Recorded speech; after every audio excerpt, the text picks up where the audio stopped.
샬롬 샬롬 샬롬. 오늘도 주의 말씀 앞에 오신 여러분들을 환영하고 축복하고 또 주님의 사랑으로 넘치시기를 기도합니다. 네, 이번 주에 우리의 말씀은 기때째라는 제목을 가진 내가 나갈 때에 라는 뜻을 가진 본문입니다. 신명기 21장부터 25장에 이르는 그 말씀을 통해서 하나님은 그동안에 듣고 또 보고 또 훈련했던 모든 것들을 통해서 이제 너희가 가나안 땅으로 들어가서 적군과 전쟁을 하게 되고 실제적으로 그 전쟁을 치른 후에 그 땅에 들어갔을 때에 너희들이 어떻게 살아야 될 것인지에 대해서 주님께서 말씀해 주고 계십니다. 그래서 이 본문 안에 보면 정말 우리가 생각하지 못했던 또 우리가 평소에 언급하지 않았던 아주 구체적인 삶의 여러 부분들에 대한 내용들을 우리가 보게 됩니다. 첫 번째 우리가 볼 수 있는 것이 이제 포로된 여인을 아내로 삼게 되는 그러한 규례에서부터 장자의 상속권법이든지 또 패역한 아들에 대한 것들, 또 이웃과의 관계에 대한 것들, 또 결혼과 순결에 대한 여러 가지 규정들, 여호와의 총회에 들어올 수 없는 자들, 또 군대가 진을 치고 있을 때 그 진영을 거룩하게 하는 법들. 하여튼 우리는 이 아주 구체적인 토라의 말씀들을 통해서 이것을 지키지 않으면 우리가 정죄를 받는다거나 또 이것을 지키고자 하는 굉장한 어떤 부담감을 갖는 것이 아니라 이 부담감과 같은 이 하나님의 명령 앞에서 하나님께서 우리에게 주시고자 하는 진정한 자유와 또 그러므로 말미암아 하나님께서 보호하시고자 하는 하나님의 사랑들을 발견할 수 있게 됩니다. 그래서 여기 내가 나가서 라고 하는 그 원형 야자라고 하는 것은 나아가다 떠나가다 라는 뜻인데, 이 전쟁을 치러야 되는 이유는 하나님의 나라를 세우려 하면 반드시 전쟁이 필요하다라는 것이죠. 우리가 하나님께서 가나안 땅을 약속하셨어도 그 가나안 땅을 우리의 것으로 만들기 위한 전쟁이 필요한 것처럼, 또 우리가 하나님의 자녀로 거듭났고 하나님의 나라의 상속자로 지금 우리의 신분은 그렇게 되어 있지만 막상 하나님께서 어떤 일을 맡겨주셨을 때에 그 일을 감당할 수 있게 되는 것, 또 그 일을 감당할 수 있는 능력이 있는 것, 이것은 다른 문제라고 우리가 알고 있죠. 그렇기 때문에 하나님께서는 정말 하나님이 원하시는, 하나님 주시고자 하는 하나님의 그 영원한 나라 축복을 우리 모두가 받아 누리도록 하기 위해서 하나님 우리를 훈련시키고 계신다는 것입니다. 그래서 우리 안에 하나님의 법을 세워나가는 것, 또 결국은 그래서 나의 굳은 자아와 싸워서, 여기서 성경은 늘 외부적인 적을 이야기합니다. 구약에서는. 그러나 실제적인 그 전쟁은 구약에서의 외부적인 승리가 결국은 하나님의 말씀을 듣느냐 안 듣느냐에 있는 것을 우리가 본다면, 그 어떤 정말 기기묘묘한 전략도 또 어떤 전술도 때로는 많은 군대와 병마들도 전쟁의 승패를 좌우하는 기본적인 요인은 되지 않는 것을 우리가 말씀에서 발견할 때마다 결국 전쟁의 승패는 내가 나와의 싸움에서 어떻게 이기는가, 또 하나님의 말씀을 어떻게 순종하는가가 우리의 전쟁의 승패를 좌우한다는 것들을 우리가 확인하죠. 그래서 결국은 주님이 내 안에 계시고 또 주님이 아닌 것들을 제거하는 법을 가르쳐주고 계시는 것이죠. 우리가 알고 있는 복음의 뿌리, 복음의 예수 그리스도로 말미암아 우리의 죄가 사해지고 하나님의 자녀가 되는 이 복음의 뿌리는 사실은 우리가 지금 살펴보는 토라에서부터 나왔죠. 그리고 주님은 그 토라의 완성을 이루신 분이시고, 그래서 우리가 이 주님의 말씀을 신명기의 말씀들을 볼 때도 꼭 이렇게까지 해야 되나 하는 우리가 이해할 수 없는 부분들, 우리가 용납할 수 없는 부분들이 사실 많이 나오는 것이 있는데, 하여튼 말씀은 이해하는 것보다 먼저 순종이 우선입니다. 우리가 순종하며 나갈 때에 왜 그 말씀을 주셨는지를 이해하게 되고, 사실 우리가 살아가면서 날마다 만나는 인생의 삶도 그렇죠. 왜 나에게 오늘 이런 삶이 열어졌는지, 또 때로는 우리가 생각지 않은 좋은 일을 만날 때도 있고 생각지 않은 어려운 일을 만날 때도 있지만 그것에 대한 이유는 아무도 몰라요. 그러나 그 삶을 우리가 살아가다 보면 하나님께서 그 모든 과정을 통해서 우리를 어떻게 인도하셨는지를 알게 되는 것처럼, 그래서 말씀은 순종이 우선입니다. 순종하다 보면 이해되는 것이 있죠. 그래서 어떤 신성을 우리에게 주어진 요한복음 6장에도 보니까 갑자기 생각이 안 나네. 하나님의 말씀을 맡은 자를 신이라 하였거든. 시편의 말씀과 같이 연결이 되어 있어서, 그렇게 하나님의 말씀을 맡은 자가 말씀을 맡은 것으로 끝나는 것이 아니라 그 맡은 말씀을 가지고 삶으로 인해서 형상을 완성시켜 나가는 과정이 우리들의 신앙생활이라는 것이죠. 그래서 우리가 성경에 있는 어떤 내용들을 지식적으로 정보적으로 많이 아는 것보다 더 중요한 것은 내가 아는 말씀대로 사는 것입니다. 기뻐하라는 말씀 앞에 왜 기뻐해야 되는지 이유를 몰라 우리는. 그런데 기뻐하다 보면, 왜 감사해야 되는지 우리는 모르지만 감사하다 보면 그것이 정말 감사한 일이었다 하는 것들을 발견하게 되는 것이 어쩌면 우리가 가지고 있는 말씀의 신비, 더 나아가서 하나님과 우리와의 관계의 신비가 거기서 풀어지는 것들을 보게 되죠. 그래서 여기서 너희는 이제 들은 것들을 가지고 나가서 이제 그것들을 보여라. 나가서 실제적인 삶을 살아라.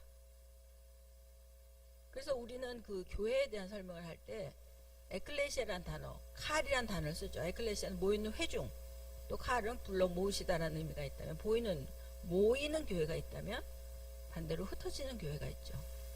모여서 교회에서 예배하고 들은 바 말씀으로 위로받고 생명을 얻었다면 그 말씀과 생명을 전달해야 되고 적용해야 되는 곳은 어디냐면 우리들의 삶의 현장이죠. 그래서 모이는 교회가 있고 흩어지는 디아스포라의 역사가 있어야 되고, 말씀을 먹는 장소는 교회지만 실제로 말씀을 행하는 장소는 세상이어야 하는 것이었어요. 근데 우리는 여태까지 세상에서 그 말씀을 적용하기보단 우리끼리 교회 안에서 우리 믿는 사람들끼리 행했던 것이 훨씬 더 많았죠. 이제 하나님은 이 코로나를 통해서 또 우리에게 열어지는 이 세상을 통해서 어쩌면 주님께서 마음속에 품고 계셨던 정말 실질적인 주님의 교회, 실질적인 하나님의 나라를 어쩌면 이전보다 훨씬 더 구체적으로 우리의 삶 속에 드러내기를 원하신다라는 것들을 우리가 점점 느껴갑니다. 가정으로 돌아가야 되고 소그룹으로 돌아가야 되고, 정말 그렇게 믿고 있던 우리 교회, 큰 교회, 우리 목사님에서 그것이 해결할 수 없는, 하나님께로 돌아가지 않으면 해결될 수 없는 실제적인 삶의 어떤 현장들을 우리가 만나게 되죠. 그래서 말씀을 행하는 장소는 세상이어야 하고 교회가 아닌 바깥이어야 하는 것이죠. 그리고 우리는 또한 교회를 보이는 교회, 보이지 않는 교회로도 설명을 합니다. 보이는 교회 안에서 우리가 많이 살았지만 이제는 보이지 않는 교회가 열어지는 것들을 우리가 경험하죠. 보이는 교회보다 더 큰, 보이는 교회의 어떤 제한성에서 벗어난 보이지 않는 교회의 더 가능성, 무한한 가능성, 무한한 영향력들을 우리는 경험하고, 또 앞으로도 우리는 어쩌면 더 그것들을 경험해 가야 하는 시대를 실질적으로 살고 있다라고 보겠습니다. 그래서 여기 우리가 신명기 그 21장 우리 한번 읽어보실까요? 신명기 21장 11절부터 14절까지만 우리 한번 같이 읽어보도록 하겠습니다. 신명기 21장 11절부터 14절까지 우리 함께 읽겠습니다. 시작. 내가 만일 그 포로 중에 아리따운 여자를 보고 그에게 연연하여 아내를 삼고자 하면 그를 내 집으로 데려갈 것이요, 그는 그 머리를 밀고 손톱을 베고 또 포로의 의복을 벗고 내 집에 살며 그 부모를 위하여 한 달 동안 애국한 후에 내가 그에게로 들어가서 그의 남편이 되고 그는 내 아내가 될 것이요, 그 후에 내가 그를 기뻐하지 아니하거든. 그의 마음대로 가게 하고 결코 돈을 받고 팔지 말지며 그를 욕보여 쓴즉 종으로 여기지 말지니라. 아멘. 이제 전쟁을 치르다 보면 실질적으로 이런 여자 포로들을 만나게 되고 또 예쁜 포로들을 보면 그런 마음이 생각이 들기도 하죠. 이게 얼마나 전쟁이라는 상황을 거치면서 있어질 아주 실질적이고 구체적인 이야기죠. 근데 우리하고는 뭐 전쟁을 치르는 것도 아니고 포로와 이게 무슨 상관이 있을까? 여러분 어떤 이야기라고 생각이 되십니까? 결국은 이것이 우리들의 이야기인 것들을 발견하죠. 세상에서 또 죄악에서 또 사망에서 포로가 되고 자기 욕심에서 포로가 됐던 우리들을 주님은 신부로 삼으셨습니다. 우리들의 이야기입니다. 그래서 그의 집으로 들어가겠다. 아내가 되면 먼저 그의 집으로 들어가고 그 머리를 밀고 그동안 그의 인생을 주장해왔던 그의 위에 어떤 권세들을 다 없애고 또 손톱을 베고 그동안 그 손으로 행했던 이 신랑과 상관없이 행했던 모든 일들을 끝내고 이제 또 포로된 의복을 벗고 그가 입혀주는 신랑이 입혀주는 옷을 입게 됩니다. 완전한 신분의 변화고 또 상승이고 상상할 수 없는 은혜라는 것이죠. 이 포로된 여자가 그것을 기대한 것은 아니잖아요. 우리들의 이야기입니다. 여러분 우리가 토라를 보면서 또 구약의 말씀들을 구체적으로 살펴보면서 거기에서 우리는 복음을 발견합니다. 여태까지 우리는 오랫동안 구약은 율법이고 구약은 이제 끝난 것이고 우리는 신약의 예수의 은혜로 산다 라는 것들을 너무 많이 들어왔기 때문에 때로는 우리가 정말 이 구약에 감춰져 있는 토라서에 감춰져 있는 하나님의 마음 복음을 우리가 놓치는 경우가 많았었는데 이제 우리는 그것을 찾아가는 시기인 것 같습니다. 그래서 오늘 이 말씀에도 여전히 포로된 우리를 아내 삼으시는 그리고 완전히 그 아내를 책임지기를 원하시는 그러한 주님의 말씀을 보게 됩니다. 그래서 이 이야기는 우리가 알고 있는 에베소서 5장 25절에 나타난 것처럼 교회를 사랑해서 자신을 주시는 바로 그리스도와 교회와의 관계, 그리스도의 신부된 교회와의 관계들을 우리가 보게 되죠. 또 여기 뒤에 보면 장자의 권리에 대해서 이야기를 합니다. 사랑을 받는 아내도 있고 미움을 받는 아내도 있지만 그 미움받는 아내가 먼저 아이를 낳아서 그 아이가 장자가 되면 내가 그 아내를 사랑하든 안 하든 상관없이 법대로 질서대로 순서대로 내가 비록 미워하는 아내이지만 그 아들을 장자로 세워야 한다. 그 순서를 바꾸지 말아라. 미움받는 아내의 자녀라도 장자가 되면 2배의 몫을 받을 권리가 있다. 이런 하나님이 우리의 하나님이시고 우리의 신뢰의 근원이 되신다는 사실을 우리가 보게 됩니다. 그래서 두 곱절, 2배의 상속분, 성도들에게 주어진 어쩌면 장자된 이스라엘에게 주어진 이 2 몫이 그들 이스라엘과 함께 열방이 들어가게 되겠죠. 또 이제 그리스도로 말미암아 이제 접붙여져서 이스라엘 된 우리들에게는 교회 공동체라고 하는 우리의 바운더리, 우리의 기업이 있고 더 나가서 믿지 않는, 교회 속에 속하지 않는 불신자들 또한 우리에게 주어진 기업이란 사실을 우리는 인정해야 하는 것입니다. 그래서 이제 그러한 하나님께서 주시는 원리를 따라서 이제 나무 위에 달린 자를 이제 내려서 장사 지내야 한다. 3절에 보면 그날에 장사를 지내라. 나무에 달아놓지 말고. 결국 이 이야기가 어디에서 성취가 되죠?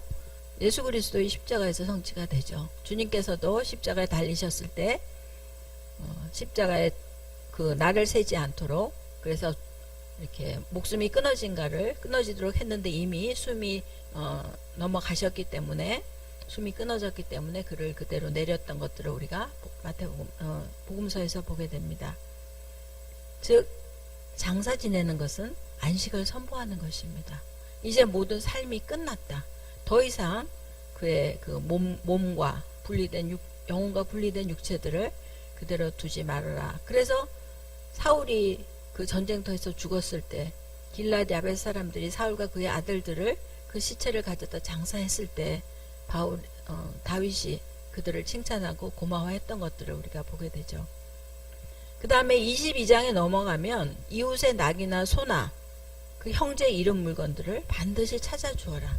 마지막 때는 어떠합니까? 무정해지고 무심해지고 뭐 내일이 아닌 거에 대해서는 관심이 없어요. 그런 시대에 우리는 이웃의 물건들, 또 이웃의 이 물건을 표현했지만, 지금 소나 양이나 이런 것들을 표현했지만 결국은 이웃의 모든 사정, 이웃의 모든 형편 못 본 채 하지 말아라 라는 것이 가르침입니다. 우리가 지금 무슨 연합을 이야기하고 또 뭐 한세 사람을 이야기하지만, 여러분, 이웃의 일들에 대해서 무관심하면서 우리가 어떻게 연합을 할 것이며 또 그렇게 무심해서 어떻게 한세 사람을 이루겠습니까?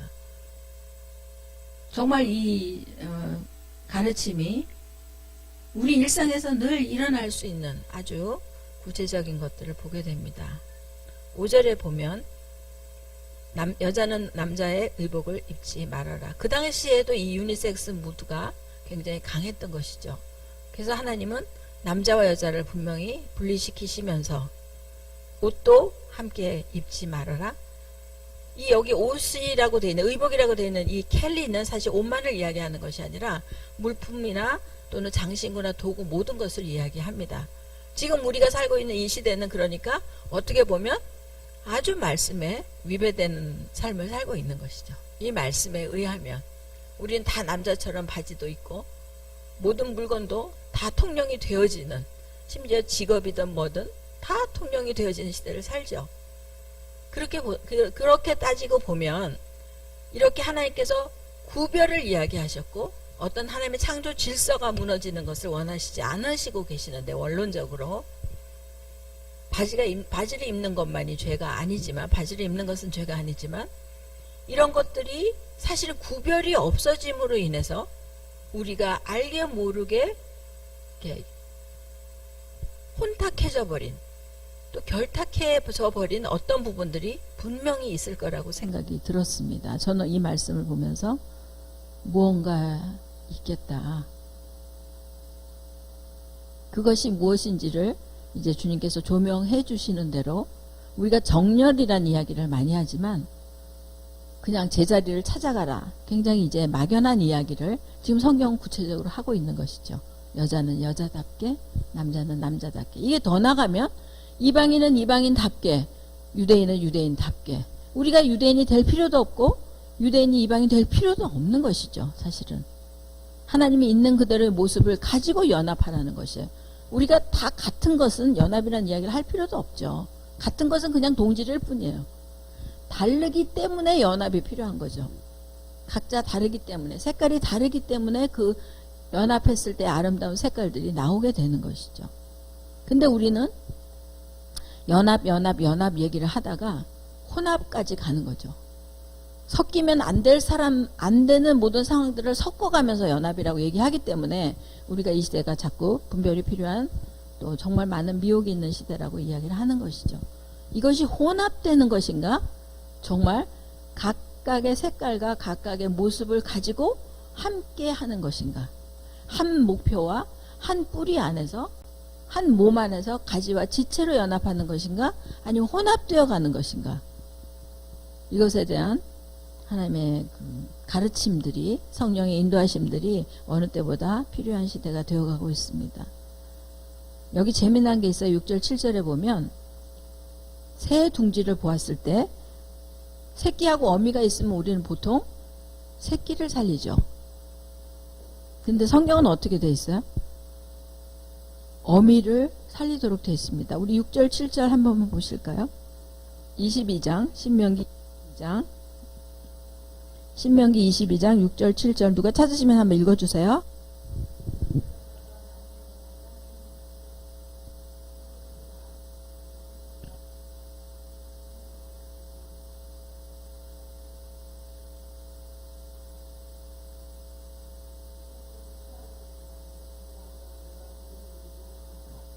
예. 우리가 생각하는 것과 다르죠. 그런데 우리가 이제 화재 사건이나 어떤 재난의 상황에서 화재 사건 같은 경우에는 특히나 새 둥지를 보면 어미새는 다 타 죽었는데 그 어미가 품고 있던 밑에 새끼들은 살아난 것들을 보게 되죠. 이것과 무슨 상관이 있는가? 어미된 자의 역할, 어미된 자가 할 수 있는 생명을 던지는 이 일 때문에 하나님은 부모를 공경하라라고 이야기하신 것이죠. 이 이야기는 십계명에 나오는 부모 공경의 질서를 얘기하는 것입니다. 우리가 그냥 습관적으로 아주 익숙하게 살아가는 모든 삶에서 아까 이야기한 것처럼 우리가 혼용되어 있는 또 잘못 오해하고 살아가는 것들이 많은 것을 보게 되죠.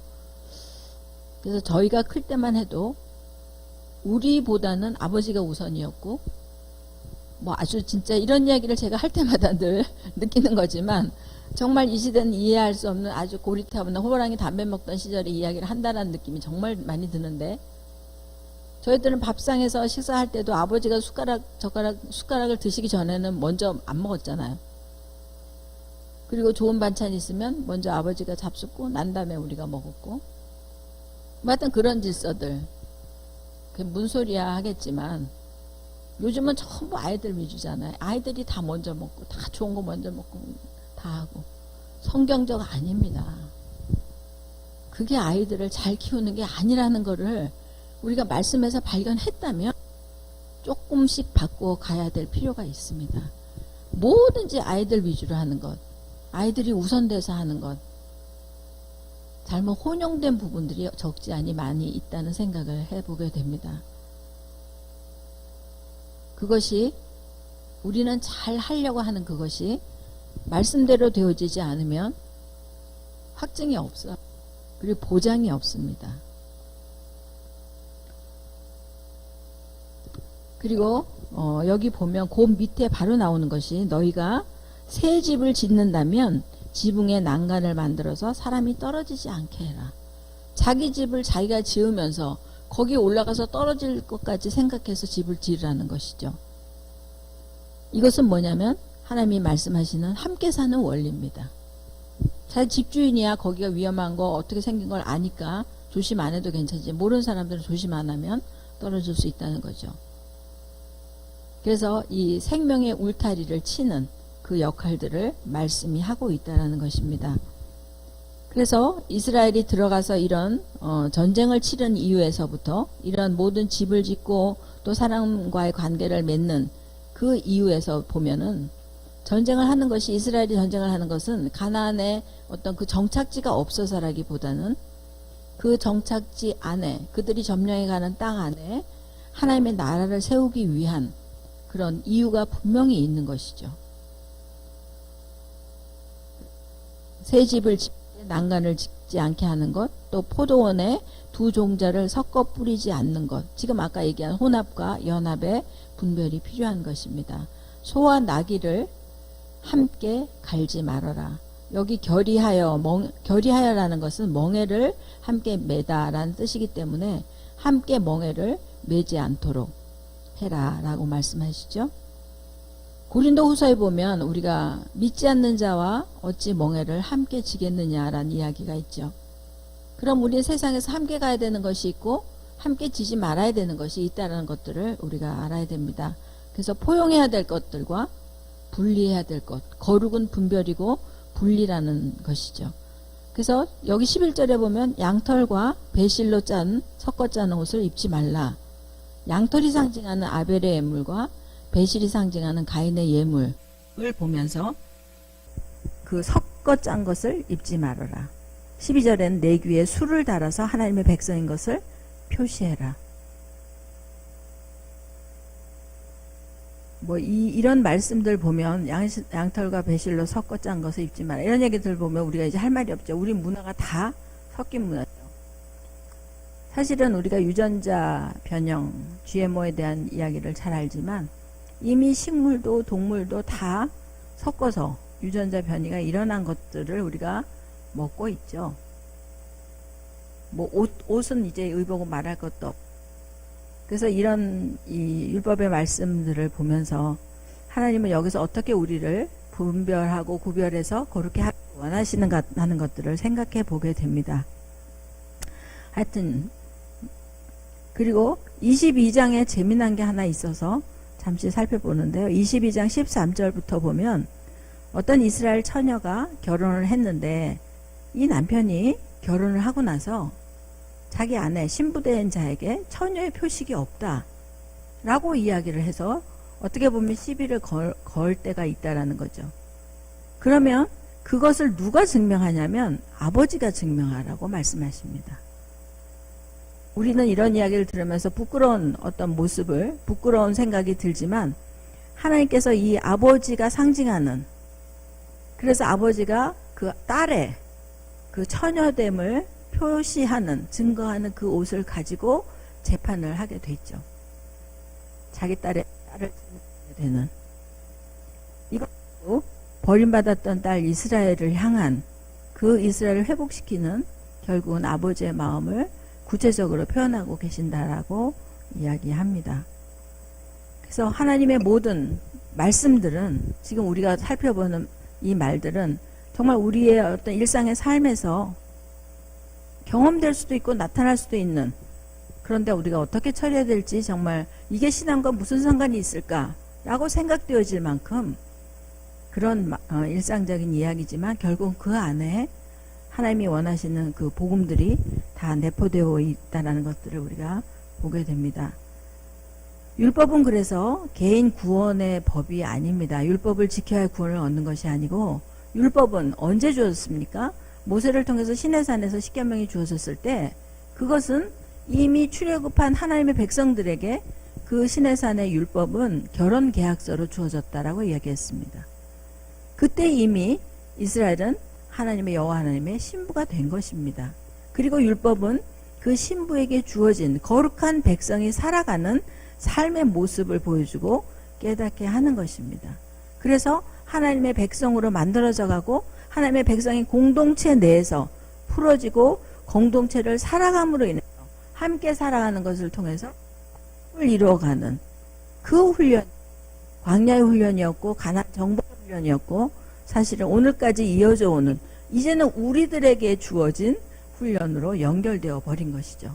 이미 예수 그리스도를 통해서 구원받은 우리 이방인들이 생겨나면서부터 그 율법을 가졌던 이스라엘 백성들이 무너지고 이제 새로운 이방인들로 복음이 시작되면서부터 사실 원유맨은 시작된 것이에요.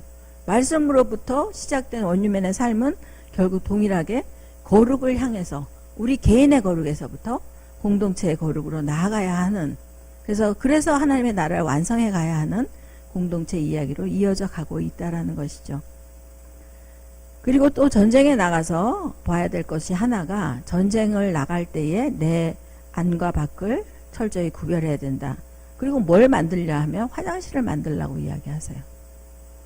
아마도 이 구약의 신명기에 전쟁하러 나가서 지인을 거룩하게 하기 위해서 밖에 변소라고 된 화장실을 마련해라는 이야기는 아는 분보다는 모르는 분이 훨씬 더 많을 거예요. 그만큼 하나님은 전쟁에 나가서 전쟁을 치르기 전에 먼저 스스로를 거룩하게 할 것을, 구별할 것을 가르치고 계시죠. 첫 번째 일이 그것이었습니다. 그래서 그 배설물들을 어떻게 처리하는지에 대해서 구체적으로 나와 있고, 이 일은 히브리서 11장에 나중에 예수 그리스도께서 진영 밖으로 나가서, 영문 밖으로 나가서 그 배설물을 처리하는 것 같은 일들을, 수치를 당하시는 그 일들에 대해서 연결되어지는 것이죠. 지난번 우리가 제사장의 역할을 우리가 살펴볼 때도 제사장이 제사를 드리는 거룩한 일뿐 아니라 그 제물들의 그 배설물, 분비물들을 그 뒤까지 다 처리해야 되는 것들을 우리가 살펴본 적이 있습니다. 주님은 구체적으로 이렇게 우리에게 거룩과 구별에 대해서 이야기를 해 주시죠. 그래서 전쟁을 치르는데 우리는 어떤 전쟁을 왜 치르는가에 대해서 이스라엘의 전쟁을 빗대어서 우리가 보면 참된 평화가 있기 위해서는 반전 전쟁을 치러야 하는데, 그 전쟁이라고 하는 것이 때로는 집안 싸움으로 나오는 거죠. 마태복음 24장 10장에 보면 예수께서 화평을 주러 온 것이 아니라 검을 주러 왔다. 그리고 그 집안에서 아비와 또 자녀들이 전쟁을 이루게 될 것이다. 또 이 전쟁은 우리가 살아가는 것도 전쟁이라 그러죠. 세상에서 살아가는 삶을, 그러나 육신을 위한 것이 아니라 영혼을 얻기 위한 그러한 전쟁이고, 우리가 배우는 이 말씀들은 영적인 전쟁을 하라는 말씀들을 가르쳐주고 있죠. 그리고 전쟁의 결과는, 승리의 결과는 성령의 포로가 되는 일이고, 또 종이 주인으로부터 도망을 가면 그 종을 잡아서 주인에게 돌려보내는 것이 아니라 그 종을 놓아주는 사람이 되어라. 지금 탈북해서 북한을 떠나온 사람들이 다시 붙잡혀서 중국에 잡혀있는 분들이 너무 많습니다. 1000명이 넘습니다. 근데 이들은 도로 돌려보내, 종을 놓아주는 사람이 되는 것이 아니라 종을 다시 사지로 집어넣는 그 일을 하는 사람들로부터 그 생명이 보호받을 수 있도록 그래서 기도하고 하시는 것이죠. 쭉 보면 이제 앞으로 뒷부분은 이제 저희가 이제 시간 때문에 생략하는데, 창기와 남창이 생기지 않게 해라. 이자가 이제 형제에게 돈을 꺼주면 이자를 받지 말아라. 또 서운한 것은 다 갚아라. 뭐 이런 이야기들에서부터, 내 이웃의 포도원에 들어갔을 때는 마음껏 먹어라. 배부르게. 그러나 그릇에 담지는 말아라. 마음껏 먹을 수 있고 마음껏 사용할 수는 있지만 그릇에 담는 건 뭐예요? 내 것으로 가져오는 것이잖아요. 너의 것으로 개인적으로 그 은혜를 담지는 말아라. 개인적으로 너의 것으로만 삼지는 말아라 하고 가르치고 계시죠. 그리고 새로 아내를 맞이한 자는 군대로 보내지 말고 1년 동안 아내와 한가히 지내면서 아내를 즐겁게 하도록 해라. 또 빚진 자에게 맷돌이나 그 윗짝을 전당 잡지 말아라. 맷돌이라고 하는 것은 그 당시에 음식을 먹는 일이고, 그것을 저당 잡으면 그들이 음식을 해 먹을 수 없기 때문에, 그것은 맷돌을 저당 잡히는 것이 아니라 곧 그의 생명을 저당 잡히는 일이다. 내 이웃한테 무엇을 구워줄 때는 전당물을 취하지 말지만, 전당물을 취했다 하더라도 보통 이 전당물은 뭐냐면 옷이에요. 옷, 겉옷. 그들이 뭐 특별한 폐물이 있었지 않았기 때문에 그럴 때는 저녁에 옷을 돌려줘서 그가 밤에 그 겉옷을 입고 덮고 자면서 너를 축복하도록 해라. 참 별거 아닌 것 같은 이야기들이 얼마나 심각하게 성경에 써 있는지를 보면서, 우리가 신앙생활 잘한다라고 하는 게, 우리가 하나님을 잘 믿고 산다라고 하는 게 정말 이런 거였나 싶은 생각이 들 정도예요. 정말 이런 거를 잘하는 거였구나. 우린 정말 교회에서 열심히 종교적인 어떤 것을 하는 것인 줄 알았는데, 하나님은 너무나 많은 다양한 케이스, 다양한 이야기들을 통해서 이웃을 어떻게 이웃과 함께 살아가는지를 가르쳐주고 계시는 거죠. 근데 여러분, 이런 이야기를 들으면서 저는 이런 이야기를 들으면서 우리 옛날에 다 이러고 살았던 것 같은데, 누가 뭐라 그러지 않아도 그냥 이러고 살았던 것 같은데 라는 아련한 향수를 느껴요. 이런 본문을 볼 때마다. 결국 뭐냐면 우리 속에 이미 있었던 하나님의 양심으로 두셨던, 하나님의 형상 가운데 두셨던 양심의 법이 결코 그냥이 아닌, 그래서 정말 예수님을 몰라도 하나님의 일반 은총 속에 들어갈 수 있는, 일반 은총의 복을 받아 누릴 수 있는 이유를 이제 말씀 속에서 발견하게 되는 것이죠. 곤궁하고, 그 마지막에 보면 곤궁하고 비난 품꾸는 학대하지 말고 품삯을 미루지 말아라. 그러면 그가 여호와께 호소하게 될 것이고 그것이 너에게 죄가 될 것이다. 객이나 과부의 송사를 억울하게 하지 말라. 그것이 바로 그리스도의 장자가 되고 그리스도의 신부로 세워지는 것이라는 거예요. 그것이. 우리는 그리스도의 신부가 되고 그리스도의 제자가 되는 일들은 늘 어쩌면 선교사가 돼야 되고 뭔가 영적인 권세가 있어야 되고, 그러나 우리 속에는 조금 더 우리의 일상 가운데서 우리의 마음에 양심을 두드리는 양심의 법대로 살아야 될 이 말씀들이 있다는 것을 기억해야 할 것입니다. 네, 이런 뭐 뒤에 보면은 그 기업 물을 자의 법 이런 법들까지 또 공정하고 온전한 저울추와 되를 두어라. 네, 이런 이야기들을 보면서 다시 한번 우리의 신앙생활에 어떤 모습, 우리가 이제 남은 인생을 이 엔타임의 시대를, 특별히 혼란스러운 시대를 아까 말씀드린 것처럼 보이지 않는 교회를 세워가야 되는 우리들의 남은 인생의 삶 가운데 이 말씀들이 새로운 도전과 새로운 어쩌면 계시와 새로운 하나님의 복의 통로가 되어질 수 있기를 축복합니다. 우리